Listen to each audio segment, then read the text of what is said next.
Алуан аңыз ертегі, ғажайып сыр шертеді. Баурап барлық баланы, қиял қанат қағады. Шымшытырық оқиға жаулап алар сананы. Бар қызықты балғындар Балаларға базарлық хабарынан табады. Қазақ радиосының әуе толқынында балаларға базарлық.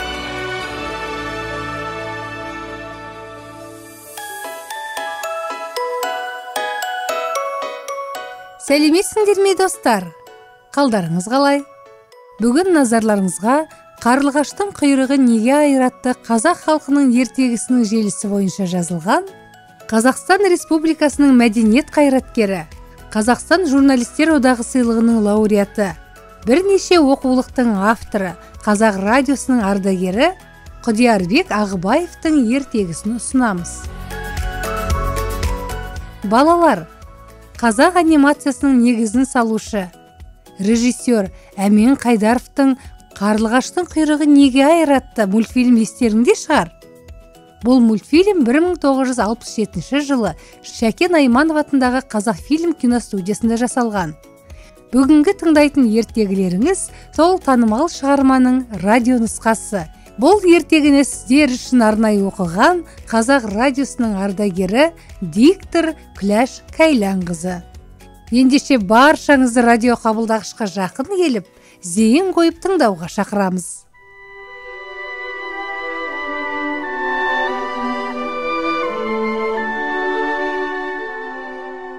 Ертеде Сүлеймен патша өмір сүрді. Әділдігі қақ жарған қара қылды. Жер мен көкті су астын мекендеген, жан жануар бәрінің тілін білді. Жау шапқанда бір күні елін оның, көмекке жылан келді созып қолын.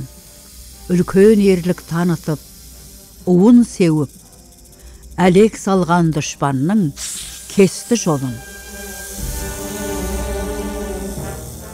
Патша айтты, өзіңе сенем деді. Нағыз досты тек сенен көрем деді. Ризамын, баға жетпес ерлігіңе, не тілесең, соныңды берем деді. О, патшам, сізге сөзім жетсе дебем, ұрпағымның бақытын көксегенем.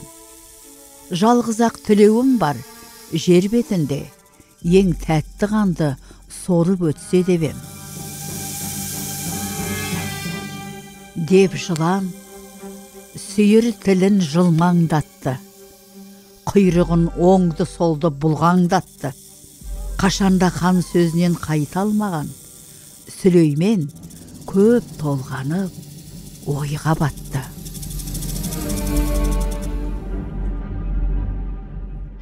Сүлеймен патша оған ерік беріп, айтқаның болсын деді, сөзге көніп. Кімнің қаны тәтті екен өзің ата, білерсің, іздеп жүріп, дәмін көріп. О, хан ием, өкпем жоқ мен ешкімге. Ешкім менен келмейді тең ескімде. Менде бір құдайымның сүйкімсіз боп жаратылған жәндік емеспін бе?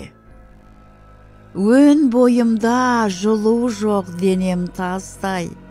Мені көрсе тұра алмас бәрі қашпай.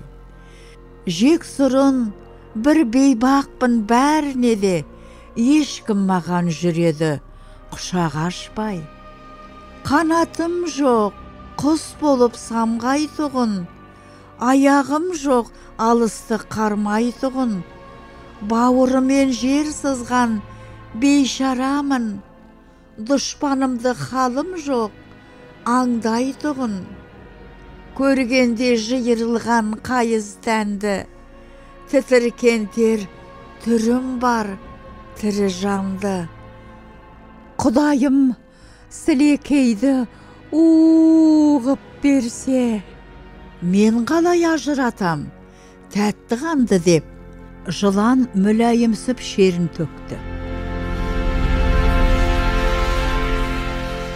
Әділетті Сүлеймен ойға кетті. патшаның екі айтқаны жарамайды, орындауға уәдені шешім етті. Жинап ап, ине тұмсық жәндіктерді, шағыңдар, қанын сорып жан біткенді, анықтап, кімнің қаны тәтті екенін келіңдер деп, хан ием жарлық берді.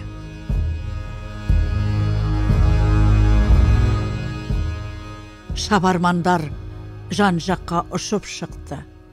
Қанын сорып, талайға тұмсық тықты. Бақытсыздық кімге тап болады деп, жан жануар, тірі жан қайғы жұтты.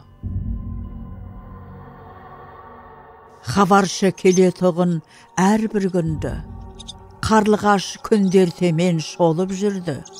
Бір күні ұзын қағып келе жатқан масаны анадайдан көзі көрді. Бұл маса хабаршының алды еді. Тұмсығы толған оның қанды еді. Жыланға жеткізсем деп, тәтті қанды асығып келе жатқан малғын еді. Қарлығаш қарсы алдынан кезігеді. Бір жайдың болғандығын сезіп еді. Сұм масаның көңілін табу үшін өтірік көлгірсейді, көсіледі. Аманбысың масажан, жолың болсын, бақ береке басыңа келіп қонсын. Аспанда, жер жақанда не жаңалық, не тұшынып, не көрдің, асыл қоңсым. Масаның келе жатқан көңілі тасып, қарлығашты көргенде қалды сасып. Хан жарлығын орындап келемін деп, сәлемін де алмады, сөзден қашып. Жүктелді үлкен міндет басыңызға, көре алмас досыңыз да қасыңыз да, әңгіме жолымызды қысқартады. Болайын жол серігің қасыңызда, деп қарлығаш масаға ілеседі. Бар еді іштей оның бір есебі. Мақтаншақ маса сонда шыдай алмай, іштегі қуанышын түгеседі. Көңілі асып тасып шаттанады, қарлығашқа бар сырын ақтарады. Хан иемнің жарлығын екетпестен орындап келемін деп мақтанады. Масажан, сөзіңнің жоқ артық кемі. Сыртыңнан мақтан етіп жүрем сені. Кімнің қаны сонымен тәтті екен, құмарлығым барады артып деді. Маңғаз маса сөйледі сонда тұрып. Талайларға көріп ем тұмсық тығып, адам қаны бәрінен тәтті екен. Осы жолы келемін, соны ұғып. Шошып кетті қарлығаш, ести салып. Мына сөзден көңілі кетті налып. Алдап тұрсың, тіліңді көрсетші деп. Қинай түсті сұрақтың астын алып. Ант етемін, бұл сөзім емес бекер. Құдай ұрсын өтірік айтсам егер. Адамзаттың қанынан тәттісі жоқ, тілімнен дәмі әлі емес кетер, деп маса маңғазданып күліп алды. Қарлығаш оның ойын біліп алды. Ақмақ маса тілін шығарғанда, тілменен көмекейін жұлып алды. Бұдан кейін көк шыбын ара келді. Оларға да қарлығаш сәлем берді. Олардың да тілдерін суырып ап, хан иемнің алдына құстай желді. Патша отыр тағында, сұсы қатты. Ара маса көк шыбын қатты састы. Массыңдар ма? Немесе тілің жоқ па? деген сөзі патшаның жанға батты. Сүлеймен сонда ашу шақырады. Ара маса көк шыбын қалтырады. Бірі «ззз», бірі «жж», бірі «жу» деп төңіректі ызыңға толтырады.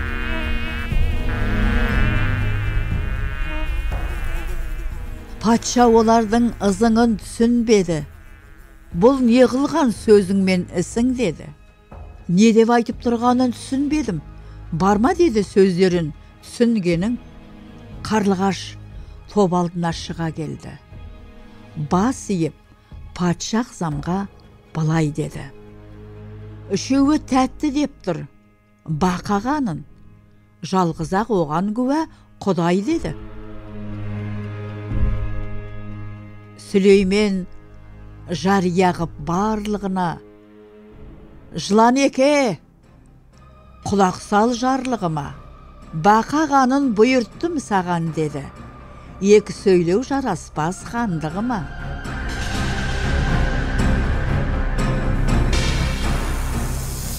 Сұр жылан дымы құрып ызғар шашты. Шашалып өз уына құты қашты. Бұл жалған алдап тұр деп ұмтылғанда, қарлығаш қанат қағып тұра қашты. Жылан тілі құйрығын тіліп өтті. Бір тал қылын құйрықтың жұлып өтті. Қарлығаштың құйрығы айыр деген аңыз сөз елге кейін тарап кетті.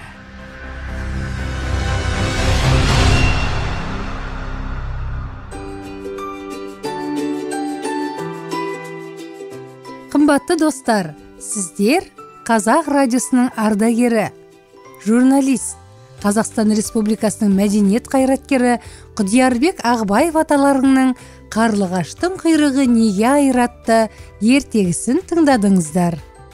Ертегіні сіздер үшін арнайы оқыған Қазақ радиосының ардагер дикторы Күләш Кайланқызы.